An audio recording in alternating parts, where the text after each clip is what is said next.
what do you think would be observation if the alpha particle scattering experiment is carried out using a foil of metal other than gold?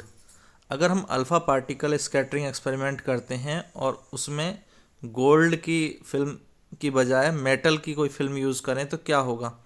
तो देखिए, आपने जो है ये gold film experiment को अगर देखेंगे तो ये हमारे पास जो है एक अल्फ़ा पार्टिकल के जो है बम्बार्डिंग के लिए सोर्स हो गया, और यहाँ पर जो है ये गोल्ड फिल्म है। तो गोल्ड फिल्म में जो है इस पर बम्बार्डिंग की जा रही है, किसकी? अल्फ़ा पार्टिकल्स की।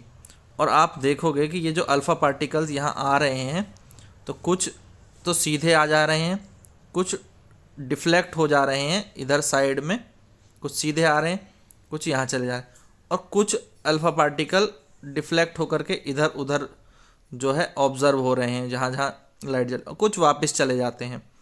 तो इस तरह से जो है ये स्कैटरिंग होती है। तो स्कैटरिंग एक्सपेरिमेंट में अगर ये गोल्ड फिल्म है तो हम देखेंगे कि कुछ ही पार्टिकल वापस जा रहे हैं, कुछ ही पार्टिकल जो है वापस जा रहे हैं। यहाँ पीछे की तरफ जो देखोगे बहुत कम पार्टिकल वापस जा रहे हैं, कुछ सीधे निकल रहे हैं और कुछ डिफ्लेक्ट हो रहे हैं। क्योंकि गोल्ड फिल्म जो है, गोल्ड जो है बहुत ही मेलाइबल मेटल है ना, बहुत अच्छा मेलाइबल मेटल है जिसकी बहुत पतली सीट बनाई जा सकती हैं। तो पतली सीट बनाए जाने का फ़ायदा क्या होता है कि हम जब इस पर अल्फ़ा पार्टिकल की स्कैटरिंग करेंगे तो ये जो है ये बहुत कम पार्टिकल बाउंस बैक करेंगे, यानी वापस बहुत कम पार्टिकल जाएंगे, और हम आसानी से डिटेक्ट कर पाएंगे पॉजिटिव चार्ज की जो सेंटर में लोकेशन है, उसकी लोकेशन को डिटेक्ट करने में हमें आसानी होगी। जबकि अगर हम मेटल का यूज़ करते किसी, तो मेटल गोल्ड की तुलना में इतने मेलाइबल नहीं होते, या तो हमें उतनी ही पतली परत बनानी होती जो कि एक मुश्किल टास्क होता। गोल्ड की पतली परत बनाना आसान है किसी और मेटल की बजाय। तो अगर हम उतनी पतली परत नहीं बना पाते, थिक जो है वो लेयर हमारे पास होती है, तो ज़्यादा पार्टिकल बाउंस बैक कर जाएंगे, वापस चले जाएंगे, और जिससे हमें ये डिटेक्ट करना कि सेंटर में पॉजिटिव चार्ज है वो मुश्किल हो जाएगा। सेंटर में पॉजिटिव चार्ज की लोकेशन को डिटेक्ट करना मुश्किल हो जाएगा, इसीलिए ऐसा करते हैं। तो इस आंसर को आप किस तरह से लिखेंगे ये भी देख लीजिए। तो ये आंसर आपको जो है इस तरह से लिखना होता है।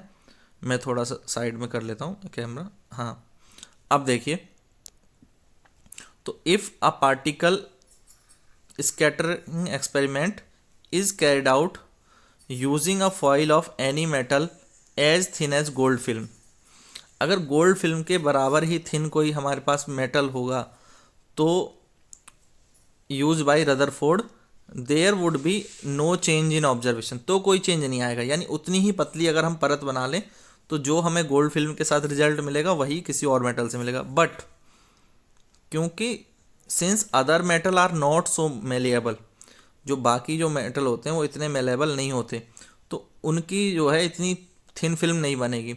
सच a thin foil is difficult to obtain.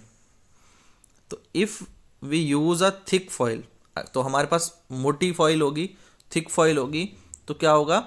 Then more alpha particles, ज़्यादा अल्फ़ा पार्टिकल क्या होंगे, वो वापस आ जाएंगे, जैसे मैंने दिखाया था आपको, वापस आ जाएंगे, और इससे हमें कोई आइडिया नहीं लग पाएगा कि लोकेशन पॉजिटिव मास की, पॉजिटिव चार्ज की कहाँ पर है। तो no idea about the location of positive mass in the atom.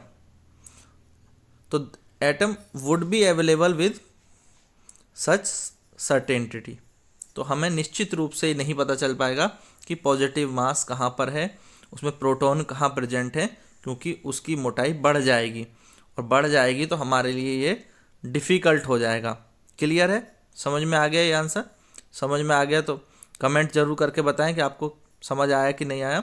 Video पसंद आया तो लाइक ज़रूर करें, शेयर करें, और चैनल पर नए आए तो सब्सक्राइब करें। और भी क्वेश्चंस के आंसर आपको जो है प्लेलिस्ट में मिल जाएंगे। चैनल पे प्लेलिस्ट बनाई हुई है और आपकी बुक के सारे क्वेश्चंस के आंसर जो है करा दिए हैं, तो वो आप चेक कर सकते हैं प्लेलिस्ट में। Thank you, thanks for watching.